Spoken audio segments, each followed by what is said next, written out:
Welcome you all to learning era. तो आज हम बात करेंगे SSC CGL 2024 tier one strategy के ऊपर कि अभी आपके यहाँ पर जो आखिरी के दिन बचे हैं इसके अंदर आपकी क्या एक स्ट्रेटेजी होनी चाहिए और आपको यहाँ पर क्या गलतियां नहीं करनी है ताकि आपका यहाँ पर जो भी पेपर है वो यहाँ पर अच्छे से हो पाए। और यहाँ पर ये जो गलतियां हैं ये काफ़ी लोग यहाँ पर कर देते हैं, इस वजह से जितना उनका यहाँ पर एक्सपेक्टेड स्कोर होता है, जितने वो मॉक टेस्ट में ला रहे होते हैं उतना वो वैसा वहाँ पर परफॉर्म नहीं कर पाते। तो उन वाली चीज़ों को हम यहाँ पर समझेंगे कि आखिरी दिनों में यहाँ पर क्या नहीं करना है और यहाँ पर क्या सोचते हुए चलना है, क्या माइंडसेट होना चाहिए। तो उसको देखेंगे क्योंकि काफ़ी लोग होते हैं जो कि ऐसी गलतियां कर देते हैं और फिर उनका यहाँ पर जो पेपर होता है बिगड़ जाता है, काफ़ी टाइम की मेहनत यहाँ पर बिगड़ जाती है। तो उन्हीं चीज़ों को यहाँ पर हम समझते हैं कि क्या क्या चीज़ें नहीं करनी है ताकि आपका यहाँ पर जो पेपर है वो यहाँ पर अच्छा हो पाए। अब हम यहाँ पर कुछ पॉइंट्स की बात करेंगे। तो अगर आप यहाँ पर पहली बार या दूसरी बार या सिर्फ तीसरी बार यहाँ पर कोई एसएससी का एग्जाम दे रहे हो तो आपके लिए ये वाला वीडियो बहुत इंपॉर्टेंट होने वाला है। देखो, सबसे पहले हमें यहाँ पर किस चीज़ का यहाँ पर ध्यान रखना है कि जिस भी दिन आपका यहाँ पर एग्जाम है, यहाँ पर सबको अपनी डेट्स पता चल चुकी हैं कि उनका यहाँ पर किस दिन एग्जाम है, उनका यहाँ पर स्टेटस आ चुका है। तो जिनको भी यहाँ पर अपना पता चल चुका है, यहाँ पर जिन्होंने भी देख लिया है, तो वो यहाँ पर इस बात का ध्यान रखना कि आपको एग्जाम से एक दिन पहले आपको कुछ ज़्यादा स्टडी नहीं करनी है, आपको कुछ भी ज़्यादा नहीं पढ़ना। कुछ लोग यहाँ पर पूरा ही अवॉइड करते हैं एग्जाम के एक दिन पहले कुछ भी पढ़ना। वो बहुत ही अच्छी स्ट्रैटेजी होती है, क्योंकि होता क्या है कि मान लो अगर आपने एक दिन पहले भी अगर आप यहाँ पर पूरा पढ़ रहे हो तो अगले दिन आपको मैथ्स और रीजनिंग भी अटेम्प्ट करनी है और वहां पर आपका जो दिमाग होता है वो काफी तरीके से यहाँ पे एग्जॉस्ट हो चुका होता है। सबका यहाँ पर अलग माइंडसेट होता है, लेकिन मैक्सिमम लोग जो होते हैं वो यही फॉलो करते हैं कि वो एक दिन पहले पढ़ना छोड़ देते हैं और उससे पहले तक उनका जितना भी रिवीजन होता है वो खत्म कर लेते हैं। तो इस वाली बात का आप यहाँ पर ध्यान रखना कि आप एकदम एंड मोमेंट तक आप यहाँ पर पढ़ते मत रह जाना, नहीं तो आपसे यहाँ पर पेपर अटेम्प्ट नहीं हो पाएगा। ये एक जनरली एक सिनेरियो है जो कि देखा जाता है और काफी लोग यही फॉलो करते हैं। कुछ रेयर लोग होते हैं जो कि आखिर तक ही पढ़ते हैं और उनका ठीक रहता है, लेकिन मैक्सिमम लोग यही स्ट्रैटेजी फॉलो करते हैं क्योंकि काफी लोगों को इस वाली चीज से फर्क पड़ता है मेन एग्जाम के दिन। अब अगर हम यहाँ पर बात करें तो आप इस वाली चीज का भी ध्यान रखना कि आप यहाँ पर जो मॉक टेस्ट है वो यहाँ पर ज्यादा से ज्यादा दो आखिरी के दिनों के अंदर, है ना। जितने भी यहाँ पर दिन बच रहे हैं बस एग्जाम के एक दिन पहले मत देना, कोशिश करना। लेकिन अगर आपका ओपिनियन है वो आपकी चॉइस है कि आप यहाँ पर देना चाहते हो या नहीं, लेकिन हमारा जो होता है, हमने जनरली जो माइंडसेट देखा है और हमने जो खुद पर्सनली हमने फॉलो किया है पेपर निकालने के लिए, तो हमने भी यही किया कि एक दिन पहले हम इतना स्ट्रेस नहीं देते अपने माइंड को। तो मॉक टेस्ट आपको उससे पहले तक आपको देते रहने हैं और इस वाली बात का आप यहाँ पर ध्यान रखना कि मॉक टेस्ट अगर आप दे रहे हो तो उसको यहाँ पर इवेल्युएट भी करो। ऐसा मत करना कि आप यहाँ पर मॉक टेस्ट दे रहे हो और आपको यही नहीं पता कि आपकी गलतियां कहाँ थी, कौन से वीक टॉपिक्स थे, तो उनको आप देख ही नहीं रहे हो, है ना। तो जो भी वीक टॉपिक्स हैं उनको एनालाइज कर लेना, क्योंकि काफी लोगों को यहाँ पर हो सकता है कि 18 को, 19 को, 20 को हो, तो उनको यहाँ पे काफी टाइम मिल रहा है ना। ये वाली चीज जाहिर सी बात है। तो आप आराम से मॉक टेस्ट दो। अभी यहाँ पे जिनका शुरू के अंदर भी है उनको बस एग्जाम के एक दिन पहले तक थोड़ा छोड़ना है, बाकी उससे पहले तक उनको भी मॉक टेस्ट देने ही देने हैं। और एक बात का यहाँ पर ध्यान रखना, तीसरा पॉइंट आप यहाँ पर देख सकते हो कि आपको यहाँ पे नए टॉपिक नहीं उठाने हैं। अगर आप यहाँ पर नए टॉपिक के ऊपर अगर आप पीछे भाग रहे हो तो आपके यहाँ पर बहुत बड़ी दिक्कत हो जाएगी, क्योंकि नए टॉपिक आखिरी के अंदर कभी नहीं उठाते। जो आपने अभी तक पढ़ा है उसी को ही देखो, उसी को ही देखो। कुछ भी नया स्टडी करने की कोशिश मत करना। अगर आप ऐसा कुछ नया करने की कोशिश करते हो, मान लो आपने अभी तक यहाँ पर बिल्कुल ही यहाँ पर कोई एक नया टॉपिक नहीं छुआ है और आप यहाँ पर सोच रहे हो कि नहीं मैं इसको भी कर लेता हूँ, उसको भी कर लेता हूँ, तो आप रह जाओगे, क्योंकि ये आपकी पूरी प्रिपरेशन के ऊपर इफेक्ट करता है। जो अभी तक आपने पढ़ा है आपको उसके ऊपर फोकस करना पड़ता है, क्योंकि उसी को ही बार बार देखने के बाद ही आपका यहाँ पर जो पेपर होता है वहां पर अच्छा होता है। तो कुछ भी नए को यहाँ पर अवॉइड करना जो एकदम ही आपके लिए इतना ज्यादा वेटेज नहीं रखता हो और एकदम ही नया हो, तो उसको यहाँ पर थोड़ा अवॉइड करने की कोशिश करना आखिरी के दिनों के अंदर, क्योंकि आपको एग्जाम टाइम के अंदर हो सकता है कि वो वाली चीज याद ही ना आए। अब आप यहाँ पर देख सकते हो कि यहाँ पर हमने लिख रखा है कि यहाँ पर prioritize topics according to SSC CGL 2023 weightage. तो जो भी यहाँ पर एसएससी सीजीएल 2023 के अंदर जो वेटेज रहा था हर एक सेक्शन का, मान लो रीजनिंग के अंदर, मैथ्स के अंदर, इंग्लिश के अंदर या जीके के अंदर, तो इनका यहाँ पर जो भी वेटेज रहा था, मतलब मैक्सिमम शिफ्ट के अंदर क्या होता है, एक पैटर्न फॉलो होता है। उसके अंदर ये देखा जाता है कि यहाँ पर किस पार्ट से यहाँ पर ज्यादा सवाल पूछे गए थे 2023 सीजीएल के अंदर और किस पार्ट के अंदर कम पूछे गए थे। तो उसी को ही थोड़ा फॉलो करना पड़ता है, क्योंकि ज्यादा पैटर्न नहीं बदलता है पिछले साल से के कंपैरिजन में। तो इस वाली बात का आप यहाँ पर ध्यान रखना। तो अगर आपने अभी तक वेटेज के अकॉर्डिंग अगर आपने पढ़ाई नहीं करी है तो आप हमें बता देना, हम यहाँ पर एक वेटेज के ऊपर वीडियो निकाल देंगे। अगर आप चाहते हो कि हम एसएससी सीजीएल 2023 का वेटेज हम आपको बता दें कि मैक्सिमम शिफ्ट के अंदर यहाँ पे रीजनिंग के अंदर किन टॉपिक से मैक्सिमम सवाल आए थे, मैथ्स के अंदर किन टॉपिक से आए थे, इंग्लिश से किस टॉपिक से आए थे, या जीके में किस टॉपिक से आए थे, वो हम पूरा यहाँ पर एनालाइज करके आप लोगों को दे सकते हैं अगर आप चाहते हैं तो। हमें ज़रूर यहाँ पे कमेंट सेक्शन के अंदर बताना। और अगर आपने खुद ही ने यहाँ पर देख लिया है तो आप उसी अकॉर्डिंग ही यहाँ पर आप प्रिपरेशन करना अपनी, क्योंकि जो टॉपिक अभी यहाँ पर ट्रेंडिंग के अंदर है, जो आप जस्ट पिछले साल आए हैं, आप उन्हीं को यहाँ पर ज़्यादा करोगे तो ही आपकी यहाँ पर जो एक्यूरेसी होती है और जो पेपर निकालने का जो माइंडसेट होता है वो यहाँ पर अच्छा होता है। फिर अगर हम यहाँ पर बात करें तो आपको यहाँ पर ज़्यादा से ज़्यादा रिवीजन करना है, कोई भी नई चीज़ अटेम्प्ट नहीं करनी है। हमने यहाँ पर अभी पहले बात करी थी कि कोई भी नई चीज़ यहाँ पर अटेम्प्ट करने की मत निकल पड़ना कि मान लो एग्जाम के अंदर से 3 या 4 दिन बचे हैं और आप यहाँ पर सोच रहे हो कि नहीं मैं कोई नया टॉपिक उठा रहा हूँ, मैं ये भी कर लेता हूँ। अगर आपने उस टॉपिक को अभी तक छुआ नहीं है तो आपसे एग्जाम के अंदर वो वाला टॉपिक इतना नहीं हिलने वाला, और मान लो हिल भी जाता है तो आपके यहाँ पर जो ओवरऑल जो तैयारी होती है उसके ऊपर इम्पैक्ट पड़ता है, क्योंकि जो आपने पहले से पढ़ा हुआ है उसको आप यहाँ पर जल्दी रिवाइज कर लोगे उन काफ़ी सारे टॉपिक्स को, इंस्टेड ऑफ अगर आप यहाँ पर कोई नए टॉपिक के पीछे जाते हो तो आपको यहाँ पर ज़्यादा टाइम खराब होता है।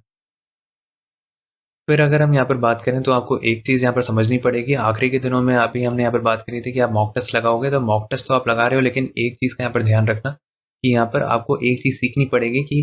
एक क्वेश्चन को स्किप कैसे करना है। एक आर्ट ऑफ स्किपिंग आपको पता होनी चाहिए। अगर मान लो कोई भी सवाल यहाँ पर लेंथी है तो मॉक टेस्ट के अंदर आप यही सीखते हो बेसिकली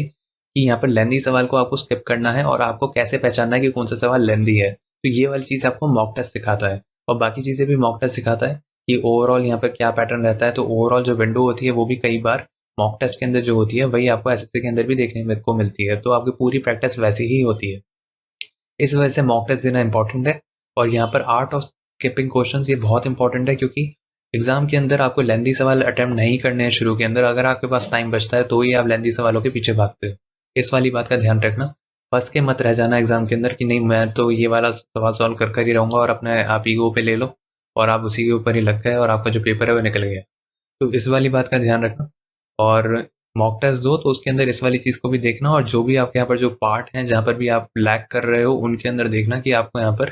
किस तरीके से किन जगहों पर आप यहाँ पर लैग कर रहे हो, और फिर वहाँ पर उन्हीं को ही यहाँ पर रिवाइज करना और उन्हीं के ऊपर ही ज़्यादा फोकस करना। फिर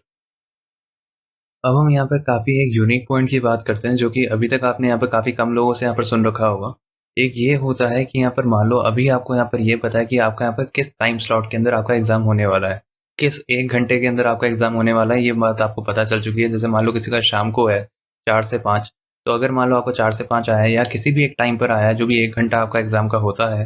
तो आप कोशिश करो कि आपके यहाँ पर जब भी आप मॉक टेस्ट दो तो आप उसी टाइम स्लॉट के अंदर ही आप मॉक टेस्ट दो, क्योंकि ऐसा एक जनरली एक देखा गया है साइंटिफिकली कि जब आप ऐसा करते हो तो होता क्या है कि आपका जो माइंड होता है वो यहाँ पर फुल्ली फंक्शनल होता है और वहां पर आपको एक आदत हो जाती है कि इस टाइम स्लॉट के अंदर आप डेली यहाँ पर पूरा दिमाग लगाते हो अपना, है ना। तो अगर आप उसी टाइम स्लॉट के अंदर अगर आप मॉक टेस्ट दोगे तो आपकी बहुत अच्छी आदत हो जाएगी वहां पर परफेक्ट एग्जाम अटेम्प्ट करने की, क्योंकि आप उसी टाइम स्लॉट के अंदर ही दोगे और आपका जो दिमाग वो होगा वो वहाँ पर सबसे ज़्यादा काम करेगा उस टाइम स्लॉट के अंदर, क्योंकि तब आपकी एक आदत होती है कि आपने यहाँ पर लगातार उसी टाइम स्लॉट के अंदर आपने पेपर दिया है। ये मार्क्स इंक्रीज करने के लिए बहुत अच्छा तरीका है और एक्यूरेसी बढ़ाने का भी बहुत अच्छा तरीका है, जो कि काफ़ी कम लोगों को पता है और काफ़ी लोग इसको नहीं फॉलो करते हैं। लेकिन अगर अभी तक आपको नहीं पता था तो आप ये भी कर सकते हो।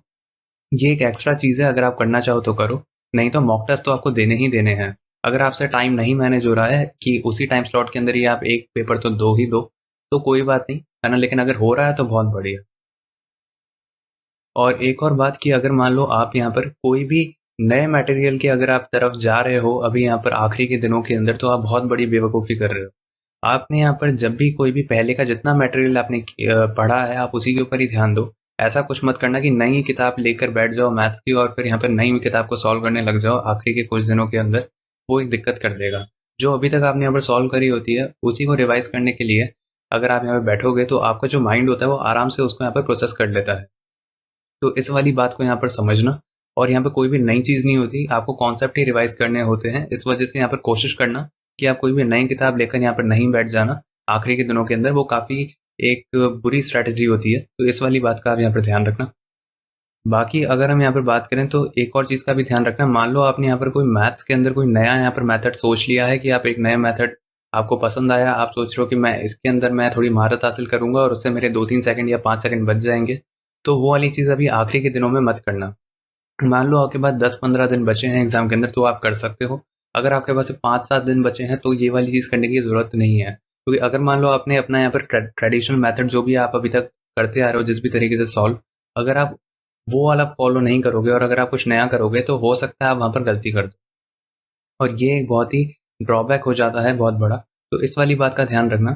कोई भी नया मेथड मत चुन लेना मैथ्स का, है ना। अभी 5-7 दिन ही अगर आपके एग्जाम में बचे हैं, तो अगर आपको कोई नया मेथड अच्छा लग रहा है, आप सोच रहे हो कि नहीं मैं नए तरीके से करूंगा,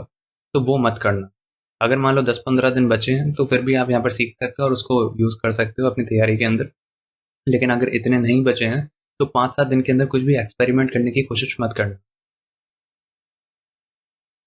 बाकी अगर आप ये चाहते हो कि हम आप लोगों के लिए यहाँ पर वेटेज के अकॉर्डिंग भी एक वीडियो बना दें, एसएससी सीजीएल 2023 के अंदर हर एक पार्ट के अंदर, यहाँ पर रीजनिंग हो गया, मैथ्स हो गया, इंग्लिश हो गया, जीके हो गया, तो उनमें से यहाँ पर मैक्सिमम शिफ्ट के अंदर यहाँ पर किन टॉपिक्स यहाँ पर सबसे ज़्यादा सवाल उठ कर आए हैं, अगर आप ये चाहते हो कि हम उन टॉपिक्स के ऊपर एक वीडियो बना दें, तो ज़रूर हम बना देंगे। ज़रूर हम यहाँ पे कमेंट सेक्शन के अंदर लिख कर बताना अगर आप ऐसा कोई वीडियो चाहते हो तो।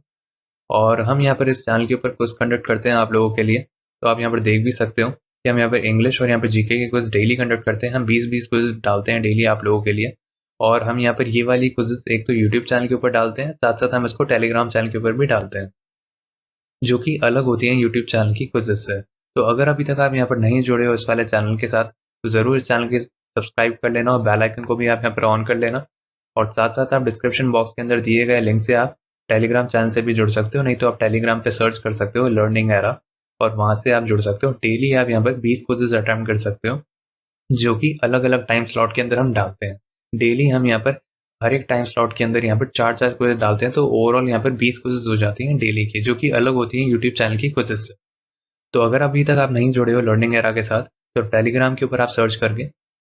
उसके साथ भी यहाँ पर जुड़ सकते हैं। बाकी हमने SSC CGL 2024 tyre 1 safe score जो है वो हमने आप लोगों के लिए यहाँ पर निकाला है। तो अगर अभी तक आपने वो नहीं देखा है, तो आप हमारे चैनल के ऊपर जाकर देख सकते हो, नहीं तो आपको उसका लिंक अभी यहाँ पर एंड स्क्रीन के अंदर भी मिल जाएगा। तो आप यहाँ पर ज़रूर देख लेना कि लगभग यहाँ पर कितना आपको एम रखना है टायर 1 को क्लियर करने के लिए। बाकी कोशिश करना कि मैक्सिमम स्कोर कर पाओ, लेकिन जितना हमने यहाँ पर सेफ स्कोर के अंदर बताया है उतना तो आप यहाँ पर लेकर ही आना, है ना। कोशिश करना कि आप उतना यहाँ पर सिक्योर कर पाओ, तभी आपका यहाँ पर जो पेपर है टायर 1 वो यहाँ पर क्लियर हो पाएगा।